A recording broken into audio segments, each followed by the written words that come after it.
ఒకానొకప్పుడు ఒక మహారాజు వేశ్యాగృహంలో ఉండిపోయాడు, పరమశివభక్తుడు.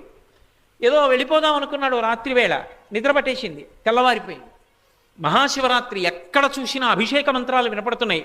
అయ్యయ్యో మహాపాపాత్ముణ్ణి, వేశ్యాగృహంలో ఉండిపోయాను, ఎలా అభిషేకం చేయడం, తల్లడిల్లిపోయాడు. చుట్టూ చూశాడు, ఎక్కడన్నా శివుడు మూర్తి కనపడుతుందేమో అని. చిత్ర విచిత్రమైనటువంటి చిత్రములన్నీ పెట్టింది ఆవిడ. శివలింగం కోసం మనసు ఆర్తి చెందిపోయింది, ఎక్కడ కనపడుతుంది శివుడని.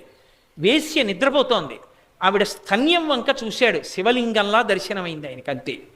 అక్కడ ఉన్నటువంటి నీటి పాత్ర తీసుకెళ్ళి, నమస్తే అస్తు భగవన్ విశ్వేశ్వరాయ మహాదేవాయ త్ర్యంబకాయ త్రిపురాంతకాయ త్రికాగ్నికాలాయ కాలాగ్నిరుద్రాయ నీలకంఠాయ మృత్యుంజయాయ సర్వేశ్వరాయ సదాశివాయ శ్రీమన్మహాదేవాయ నమః అని అభిషేకం చేశాడు.